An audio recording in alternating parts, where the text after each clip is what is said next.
Alma, and welcome to my book journey. Today's video, I'm going to be sharing with you all the books that I read for the month of March, and I read a lot of great books this month. I think my total was at 8, and I've noticed that around 8 or 9 has been my average book reading for the month. So there was a lot of, March was middle grade March, and there was a few middle grade books that I didn't get around to reading. I just ran out of time. And in fact, I'm reading a middle grade book right now that I wanted to read in March, but before I took it back to the library, I wanted to make sure I read it, and it's really good. But I did read three middle grade books, so that's good. That was a good read. I did end up reading the group read, which I really wanted to do. So I'm just going to go through and just talk about all the books that I read, and I just wanted to point out like which books that I enjoyed the most, and I don't think I really had any. I did have some DNFs, but of the ones that I read completed, there wasn't any that I like hated or anything like that. I had 2 DNFs. They were both middle grade books, unfortunately, and I don't know. The first one I DNF'd was Lost Library. That was a library book. I'll put it up here. And it had an interesting premise. I didn't get very far into the book. I just couldn't get into it because I think it was because it had talking animals. Was that the reason? I can't remember. Or it was either that, or I just started reading something else at the time, and then I just had a hard time coming back to it. And then by that time in the month, I wanted to read other books. So I may read that later on. That might have been like a soft DNF. And then the other book that was a DNF was a book that I checked out on Libby, and I was listening to it on audio, and that was A Spoonful of Time, another middle grade book. And that one I just didn't appeal to me, and so I ended up listening to another book on audio after that. So those were the only 2 books that I didn't complete that I started, but both of those books, neither one of them was on like my original March TBR video. These are just books that I happened to pick up at the library that I thought would be interesting reads. Okay, so then I am going to put a video in here because the first two books that I read at the beginning of March, at the very beginning of March, I said, well, you know what, I'm going to record my thoughts on these right now, because at the end of the month, I'm not going to remember a whole lot. So I'm going to put those, I'll put that video here, and then I'll come back and I'll finish up with the rest of the books. I have finished my first middle grade book of March, and that is a book called A Place to Hang the Moon. I have gotten this through Interlibrary Loan, and this one, I can't remember how far away this came from. But, so when I get these from the Interlibrary Loan, the checkout time is really short, so I can't renew it. So this one was not on my March TBR, but they called me and said, hey, your book is in. So here, I just started reading it before any of my other middle grades. But I'm so glad I did. Such a great story. So just to kind of just do a quick review of it, this one is set in, I'll put a picture up here of the actual cover is really pretty. This is about a family of 3 young children. There's William, Edmund, and is it Anna? I believe it's Anna. They are siblings that their parents have passed away, and for the last several years they have been living in England with their grandmother that has taken care of them.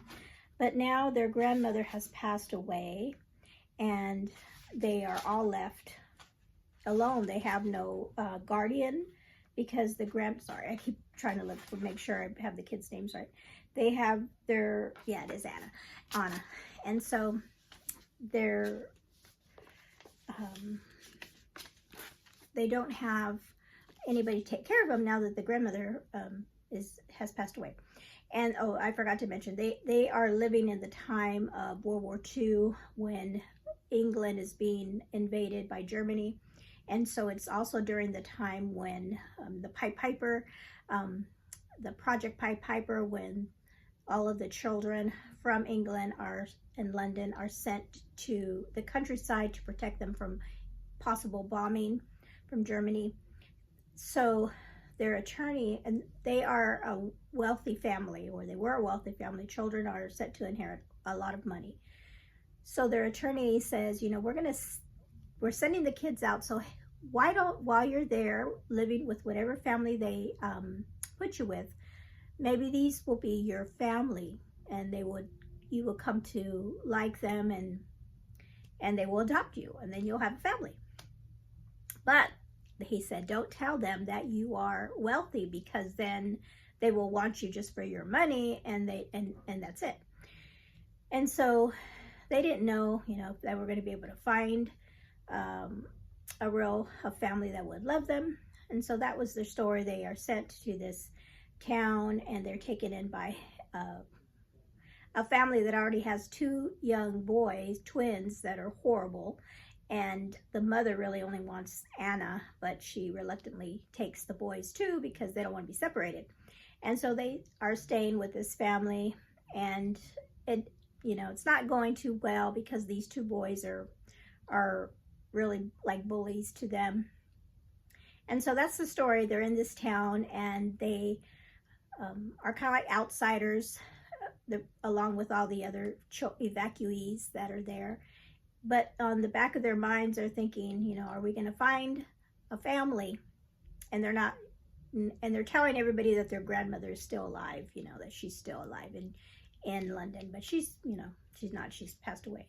But I really enjoyed the story. I love the relationships of the 3 children, and how the William, the oldest, really protected his siblings, and he was like a dad to them, and kept them in line. But he was so serious. He had so much weight on his shoulders. It was hard for him to be a kid. And I love that that they ended up meeting somebody in the community that was also kind of was being bullied in a way too, and they were kind of like kindred spirits and everything. The only thing I did love the book. The only thing, the ending was so abrupt. It was like, I was reading, and all of a sudden the next page, it was done. And I was like, wait a minute, I need an epilogue. I need to know what happened with afterwards. So yeah, good book though. Just didn't like the abrupt ending. I would have liked to have some other questions answered, like, which I won't say, but I would have loved that. Okay, the other book that I finished this month is also an interlibrary loan, and this one is called Fierce Heart by Tara Grace. Is it Tara Grace? And this one was so good. This one, it's a YA fantasy about a kingdom, 2 kingdoms, well, 3 kingdoms involved. The human kingdom and the elven kingdom, and they have come out of a war that's been, well, it happened like 20 years ago, and they're trying to talk peace, and the elves are coming out of a war with the trolls, and so they're dealing with them. So they kind of want a peace with the humans, so that they don't have to deal with both fighting on 2 fronts. Well, the humans want to do a kind of similar alliance with what they do with their human kingdoms. A lot of when they do kind of alliances there, they usually do like a marriage alliance. That way 2 kingdoms will become aligned and through marriage. So they think, well, what if we do that with the elves? You know, we will marry with the elves. And there's the king of this particular kingdom. His father was killed in the war against the elves years ago, so now he's the king. And his sister kind of volunteers and says, hey, you know, if you want to do this this marriage thing, you know, I'll do it for the good of the country, for the good of the kingdom. I will marry you know, if they agree to it, marry an elf prince. And so that's what happens. The elves agree to it, and she marries the Farandale, the elf prince. Our main character is Elspeth, but she goes by Essie. And so this is part of a series. And yes, I want to read the next book because I want to know what happens. I'll have to request it because my library doesn't have these books. So the first book is about them meeting, coming together, marrying, and then her traveling to the elf kingdom and getting to know the customs and how the elves live, and then getting to know him at the same time. So that's the first part of the whole book, is their relationship and her getting to know the family, and then and you know, is this going to work, and getting to know, you know, because he's old. I mean, because elves live a long time. I think he's like 150 years old, but in Elven, you know, with a comparison, he's kind of like 19 years old, like a human 19, and she's actually 20, I think. So she considers herself older, even though he's 150. But she learned some secrets, past that he has, and they have magical powers, and at the end of the book is when we really see his powers and what he can do, that was the end of the book. The last 4 or 5 chapters were like, wow, just bam, bam, bam, really exciting and fast. And so that's why it's like, I want to know what's going to happen in the next book. So I really love that book. That one was a recommendation from Taylor, Tales and Treats with Tay. She recommended that whole series, and so thank you, Taylor, for that great recommendation. Okay, so those two were really good. There was the fantasy that I really enjoyed, and then a middle grade book that I really enjoyed. So I really, really enjoyed both of those. So I think I'm going to talk about the rest of the middle grade books that I read for the month of March. And let me make sure, I'm going to have my thing out here to make sure I get all of them. Okay, so I ended up reading a book called Tuck Everlasting. It was because it was a really short one. I was like, hey, I can fit this in. And plus, I remember watching this particular movie a while back, and I really liked the movie, and I didn't realize it was based on a book until somebody in one of their middle grade recommendation books, I think somebody had mentioned this book. And I thought, well, you know what? I have it. So now would be a good time to read it. And this is written by Natalie Babbitt. And this is the book that I used also for Chantel Reads All Day, her March prompt, which was time. And I used that, and it could be, it doesn't have to have like the word time in it or anything like that. But because of what the book is about, I used it for time because it has to do with time in this book. So this is a book about a young girl named, oh gosh, what was her name? Winnie, that's right, Winnie. She meets a family that have come across basically what you would think maybe like the Fountain of Youth, because they had drunk from this pool of water, fresh water, and because of that, they stopped aging. They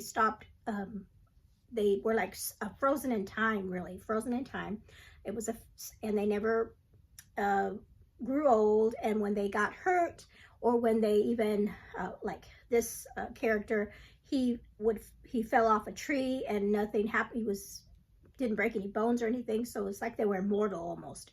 So she runs into them, or she meets them, and the story is very it's a sweet story about her and her meeting this family and everything they'd been through, and her decision about whether or not to join them in this.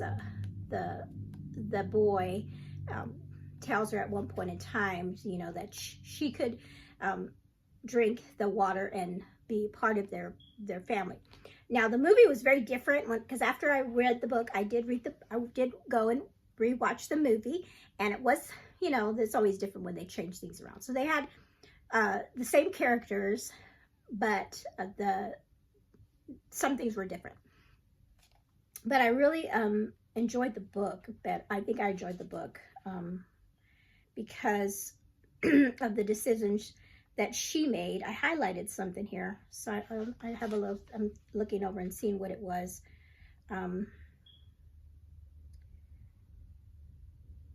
The family, even though, you know, some people may think, you know, living forever or never being sick, or, you know, it's like a good thing, but really the father has a point in time where in the book, he tells Winnie, you know, what life is really about, and death is really a part of life, and that's something that they will never have, and it's something they even yearn for. It's like their life doesn't have purpose because of that. And he, you know, tries to explain that to her, and I think she comes to understand that in the book. It's really good. I really enjoyed that one. So that was one of my middle grades. The other middle grade book I read was the group read that we had for middle grade March, and that was The Secret Garden. And this also counted for my middle grade classic for Anne in Search of Wonder. And I always thought, oh, look at the bird, you know, the little bird, and the little bird was important in this book. So this book is it's pretty, in the beginning, it was pretty sad about this young girl, Mary Lennox, that she is living in India with her parents. Her father is some kind of, I think, in the government work. And while she's there, her parents basically ignore her. She is just there. They have staff or servants take care of her. She has no real relationship with her parents. So she's kind of just like a spoiled child, really, because they have money in that kind of way. And so she's mean to her servants. She's very cruel to them. But you know, she's never shown, to me, it was like she's never been shown love. So she just acts that way. Well, her parents, very early, I think it's like the first chapter, everything happens. Her parents both pass away due to a sickness that hits the whole city where they were living. And she, miraculously, she does not get sick, and she lives. And because her parents had passed away, she gets shipped back to England to live with an uncle that she's never met. And now this is kind of sad too, because as soon as she gets to the uncle's house, she kind of just gets put in a room, and the uncle I don't even think the uncle comes to see her. And, you know, in this big old house, like 100 rooms, that a lot of them are empty, and the uncle lives there by himself. His wife had passed away, I think maybe 2 or 3 years before this happened. So she comes to stay in this house, and then, you know, she is having to learn to deal with the loneliness and everything. And then she meets, later on in the book, which was kind of surprising to me. This was the first time I've read this book. And so it was surprising to me that later on we find out that her uncle actually has a son in this house, and she's been there for a long time. And she finally she comes upon him accidentally, like they weren't telling her that there was her uncle actually had a son that lived in this house. And to me, it was a similar situation with him, where he wasn't being shown love. He was just kept in a room, in his room by himself, and kind of like they were waiting for him to die, because evidently when he was born weak, and maybe doctors had said, you know, he's probably not going to last very long. But here he was, around the same age as our main character. And so they have a relationship, and they start, they kind of build each other up and help each other. And that part of the story I like. The reason it's called The Secret Garden is because the little boy's mom, she was a person that loved gardening, and this book has tons of gardening. So if you're a gardener and you love gardening, you'll love this book. I don't garden at all, so kind of just went over my head. So I don't think I enjoyed it as much as like a gardener would, but I enjoyed the storyline of the relationships between Winnie and, or not Winnie, wrong girl. This little girl's named Mary.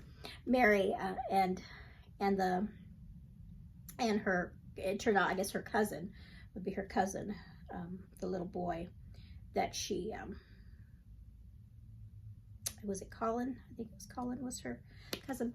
Anyway, so the secret garden, right, the secret garden is a garden that the wife kept, and then after she died, after she passed away, the husband kind of was in deep depression. He closed up the garden. He didn't want anybody to go in there. Mary finds the garden and she starts tending it, and it becomes that special place for her. And then also they noticed that when she came, she was sickly because she was malnourished, not malnourished, but she just wasn't kept. I mean, like I said, she wasn't loved. And so she starts doing things for herself and tending the garden and gaining strength and getting stronger, and she's not weak anymore. So she changed not only emotionally, but she changes physically as well, and so does the little boy. So it was a cute, a really sweet story about their relationship, and then the father, how that all changes him too. Okay, so that was the second, or the third middle grade book I read. And then the last middle grade book I read for the month was this is Christian Heroes Then and Now, the Gladys Aylward story. And this one I wrote for Read Journal Love. Her March prompt was read a book about missions, and this is a book about a missionary, the fabulous story, 5-star read for sure for me. This is a true story of Gladys and how she went to China, you know, just by herself. Her story was amazing. I looked her up, and they actually made a movie of her as well, I think back in the 40s, and was put up for best movie. So her story is, it was a good story for us, because this book we read during our homeschool, and her story in the beginning was interesting because she wasn't considered like a good student, and she wanted to, but she felt called by God to be a missionary, but she wasn't accepted into like the missionary programs because of maybe she wasn't good at taking tests, or she just wasn't a good student on paper, pen and paper, but she had the passion for being a missionary. So she ended up saying, well, I'll just do this on my own, basically, but she needed money to get herself to China. So she went to work as a housekeeper, and she raised her own money that way, and then she went to China by herself, and her story is amazing. She ended up working in many different kind of jobs to survive there. And one of the things that she did was she was put in charge of going around and inspecting the feet of young girls, because China at that point in history, and this was right before World War II, that time period that she was there in the 1930s, they were starting to put a stop into that tradition that the Chinese people had with the binding of women's feet. Right when they were babies, they would bind their feet up, because they felt that smaller feet were beautiful. And many of you may have seen, and I think I'll see if I can find a picture. I'll put it up here, how they would bind the feet of young women. And just thinking about it, how they would do that is so painful to me. But thankfully they put a stop to that. And so she was kind of the mandarin that was in charge of her area put her in charge of going around to all the villages, she was the foot inspector, and she would go and inspect the different villages to make sure that people were not, even though the law was out, they were not still binding their daughters' feet.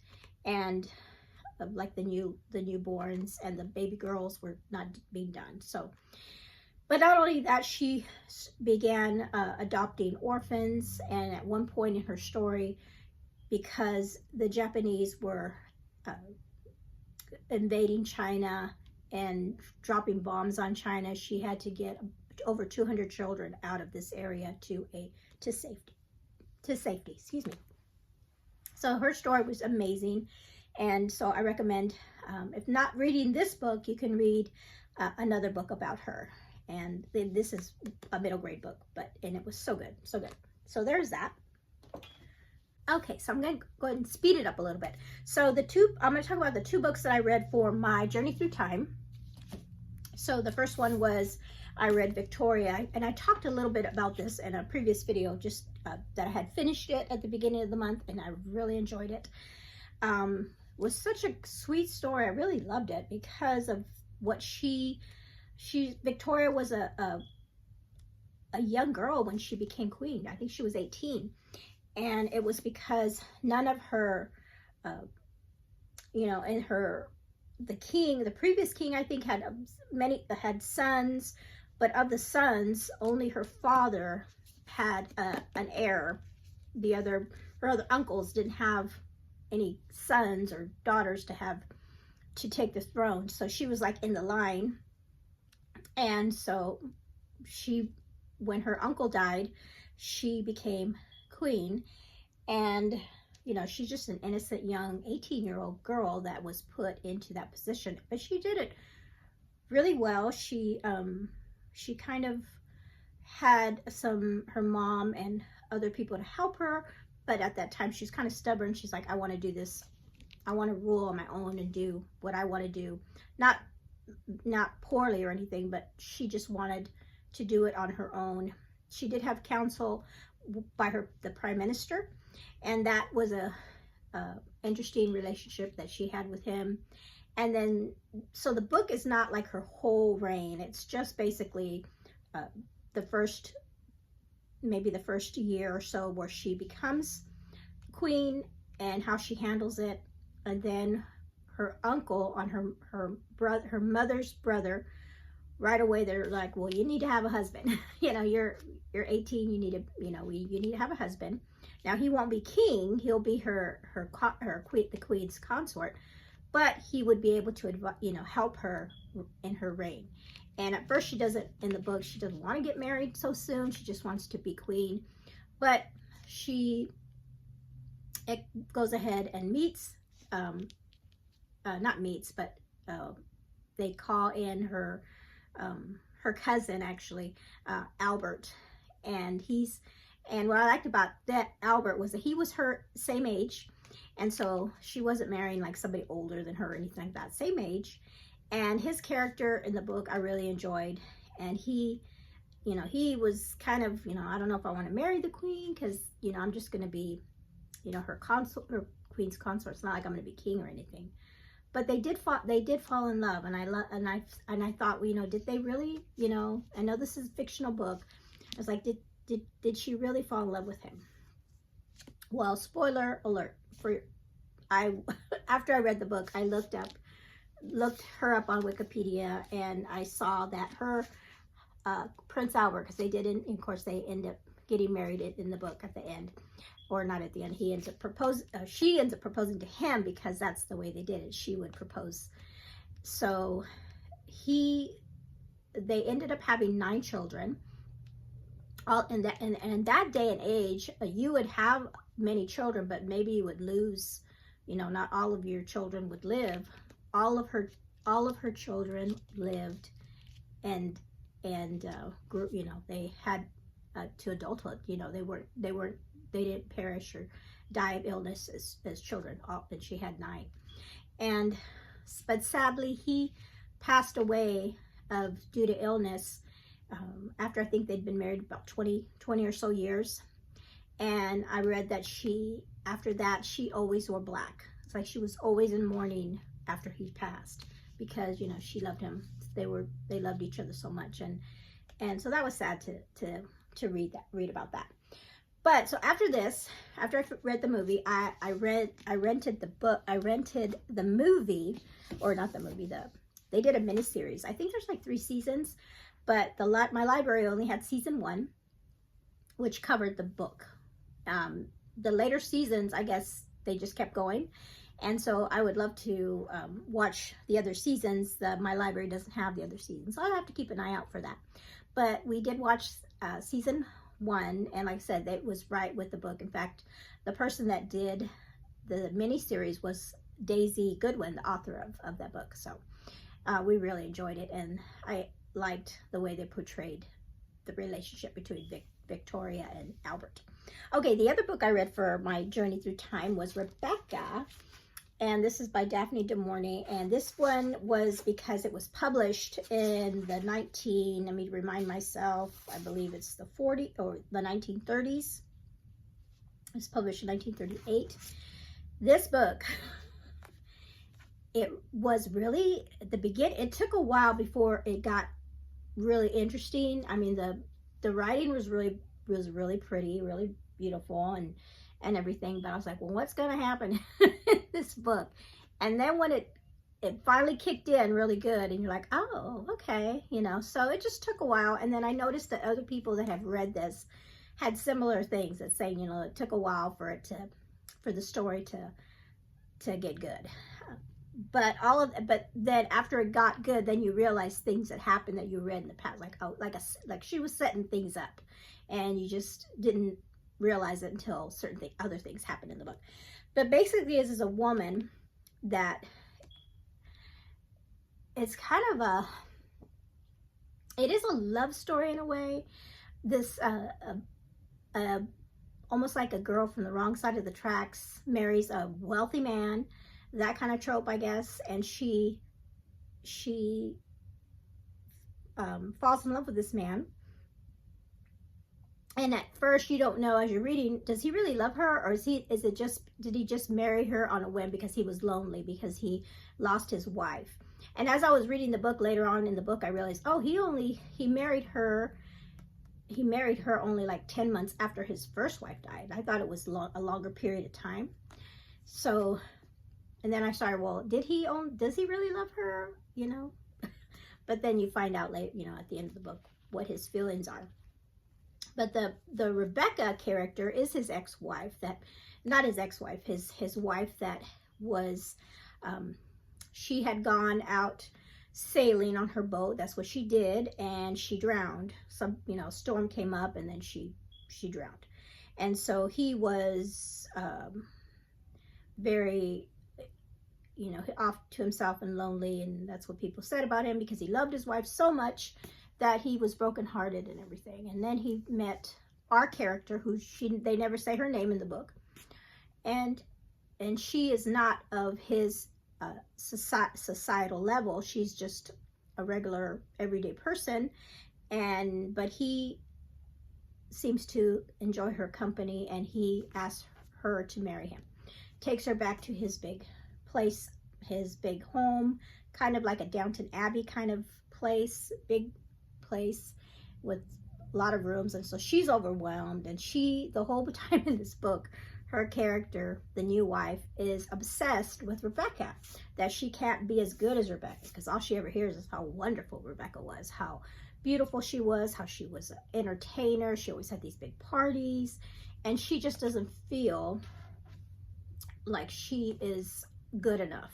And she feels like she's still competing with his ex-wife, well, not his ex-wife, but with his wife. And she doesn't feel like he loves her as much as he loved his first wife. So she's very insecure about that. But then, like I said, something happens towards the end of the book that changes the whole thing, the whole thing of the book. And it was really good. I don't want to say anything about anything else. It's a good twist, I guess you'd say. And then you see what was really going on, and how they each thought, you know, he thought a certain way, she thought a certain way, and they were both thinking the wrong things about each other. So I thought that was interesting. Okay, so that was that. Okay, I read, my jar pick for the month was my first Jamie Jo Wright book, The Curse of Misty Wayfarer, and this will not be my last Jamie Jo Wright book. It was so good. This one was a mystery that was so good. And it was a dual timeline, but the place was in the same little town. And in both timelines, there were two women that were trying to find things about their past, and they interconnected. And there was a ghost story involved, and the curse that was involved by this Misty Wayfarer girl that was murdered. and supposedly her ghost was cursing a family, and it was really good. I really enjoyed it. So, and I guess most of her books are like that, where they have these kind of scary little elements, and then at the end you find out that it's something totally, not what you thought. And that's what this one was, had a really neat twist to it. And I was writing down, if you've read this book, they have like that different ancestries and things, and I was writing like who was connected to who and how did they match up. How did our person from the past, how does she connect to our person from our in the future timeline? How did they connect family wise? Because they did. And so that was really good. So that was a great book. Highly recommend this one, and I'm looking forward to, I don't have any more Jamie Jo Wright books, but I can definitely either find them on Libby, or if I come across them at a thrift store or something. But I'm going to keep my eye out for her books. And so let me know in the comments below, if you've read any of her books, which one would you recommend for me to read next? So there we go with that one. Okay, then I read the second book in the this, I think it's like Skymar series. It's after Authentically Izzy. We have Positively Penelope. I didn't read this one. I listened to it on audio because they have the same voices that did the first book, and it was really good. It was about the sister Penelope, and she's like the actress, and now she is ended up getting like an internship on the same island that Izzy, her cousin, went to and met, or not, well, yeah, Izzy ended up going there, but met the gentleman that she ended up falling in love with in book one. So now she's actually there. She meets, it's kind of, I don't know, is it like a, it could be like a, not quite, not so much, but she meets a man that is divorced. Is he divorced? I believe he's divorced, and he has a young daughter, but he's kind of, they call him like the grumpy, he's a kind of grumpy guy, but Penelope is so over the top, happy and cheerful and things, so she gets him to open up, and I really loved his character as well. And of course we have Luke, her brother, and the things that he says in this book are just hilarious. And this is also an epistolary novel because we have a lot of email going back and forth to her family back home, and then it's like, I think it's like half and half. So it's not all epistolary, but most, it's got both of it. But I really love their story. It has to do with she goes and helps his family's little theater in that area, and then you have a little something going on in the background, like not a mystery, but something bad's happening that's kind of trying to mess up their theater, and they find out, that was like the big thing that they find out at the end, which I wasn't expecting. And then now we have the third book, which I'm going to try to read this month, is Loyally Luke, and I think that's the last one in this series. Okay, so let me look at my books here to see if I've left anything out. I did read the book of Ezra this month for my quiet time, and Ezra means Jehovah helps, and this is the point in the Bible. This Ezra, it was one of the people. He was a descendant of Aaron, a priestly descendant of Aaron, and he was one of the ones that was taken off into captivity by the Babylonians and Assyrians, and then he comes back to, he was part of the second return. I think there was 3 altogether of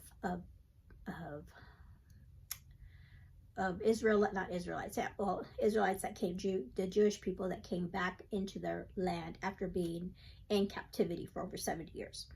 And so just briefly, King Cyrus decreed in 1538 BC that they could come back to their land, and Ezra was part of those people that came back, and he was in this, here it is, he was in the second return in 458 BC is the time that he went back, and he was a scribe, and he helped with the building of the temple, of the rebuilding of the temple. And it was a short book, but it was really interesting to see what happened to the people when they came back. But sadly, you know, they've been in captivity, and because the reason they were in captivity was because of the sin that Israel before had done. They were following false gods over and over and over again, and finally God, you know, judgment. He brought in the other nations to kind of like punish them for what they'd done, and that's why they were in captivity for 70 years. So now they're back, and he was wanting, Ezra was one of the leaders that wanted the people to return to God, to start celebrating the Passover again, to start, of course, completing the temple so that they could start doing those the sacrifices again. But then in the book of Ezra, towards the end, we see that after they do all this, you know, they're happy to finally build up the temple, do the sacrifices, how they did. But then they start messing up again and breaking, you know, and going against God's laws. And one of the things that they did was they started to intermarry with other women that were not of Israel, so other nations. And the reason was not it was not because they were just because they were other nation. The main thing was that these other women from these other nations had foreign gods, and when they intermarried, they brought in the foreign gods, which got them into the trouble in the first place. So sadly, we start seeing that towards the end of the book of Ezra. There's only 10 chapters in the book of Ezra, and what they had to do, you know, because of that. So that was a good time and study that I read, and that was for Cat Stories. She had us choose a book from the Bible in her her reading challenge, and I picked Ezra for March. Okay, so one more. Let's see. Let me look in my thing. I'm making sure I've talked about everything. Yep, I think that is it. Hopefully I haven't forgotten anything. But those were all the books. Like I said, I read quite a few good ones this past month. Had a good time. If you can, I don't know, can you see my after church today? We just got back from church, and we went over to McDonald's, and they were for their Happy Meals, they're doing Minecraft things, and my daughter and my son, they went to see the Minecraft movie yesterday. Was it yesterday? Yeah, Saturday. And they really enjoyed it. My daughter plays Minecraft with her dad and her brother sometimes. I've never played. I've never been able to understand that. But when we drove by the theater on Friday night, it was packed. I mean, there was people waiting outside. So I think that movie is going to do really well, because so many people have played that game for years. And my husband was telling me that it's been around, that game, for a long time. But anyway, that was something fun that they did this weekend. Okay, that is it. Let me know in the comments below, what was your favorite book that you read in March? Did you read a lot of middle grade books? I wish I would have gotten around to more middle grade books, but like I said, I'm averaging around 8 to 9 books a month, and so that was all I could get in. So yeah, let me know if you read very many middle grade books, or if, you know, some people in March, that's all they read is middle grade books. Let me know also if you joined me in my journey through time challenge. Did you read Victoria? Did you read Rebecca? If you read Rebecca, let me know what you thought about that, if you've never read it before. Some people, they say that's like their favorite book of all time, which I don't know. It was good. It was a good book. Oh, and it's funny because this month, okay, so I watched the Victoria movie. I found a movie that did Rebecca, and it was, like a mini series, I think, like a mini series that was done on, gosh, that so because I saw a more modern one, but I chose the one that was like in the 90s maybe, or the early 2000s, and that one was pretty true. The end, oh, that's what I was gonna say. The ending to the Rebecca was what? It's like it just ended, and it didn't make, yeah. But they add in the miniseries, they added stuff to it. I'm like, oh, well, they added stuff to it because in the book it just kind of ends. Because the Rebecca book I read and I also listened to it on audio, so I was doing half and half. And I remember when I was listening to it on audio, I was cooking dinner, and it was like the last chapter, and all of a sudden, you know, it said something, and I'm like, oh, okay. And then all of a sudden the music started playing, and then it said, you know, thank you for listening to this audio. I'm like, what? That's it? That's the end? So the ending was just really abrupt. So yes, so let me know if you've read Rebecca, what your thoughts were. If you were like me and thought the beginning was kind of slow, and then later on it, you know, took a turn, and you're like, oh, didn't think that was going to happen. Yeah, so I did enjoy that. I like twists in books. And then Victoria, let me know if you read Victoria. So I watched them, like I said, I watched Victoria, that movie. I watched Rebecca. I watched Tuck Everlasting. I was trying to find a movie about, and I will find a movie about Gladys Allward, to see her movie. And I believe that you can watch a movie about Secret Garden, so I'll try to do that too. So a lot of these were made into movies, so that's what I'll be doing later this month as well. All right, so thank you so much for hanging out with me. Sorry it was a little long, went a little long today, but you know, when you talk about the books, you try to talk about, you know, so much about it, you know, kind of encourage you to pick up a book yourself and read some of these books. And like I said, I had quite a large selection of different genres this month too. All right, so thank you so much for hanging out with me, and you all have a blessed day.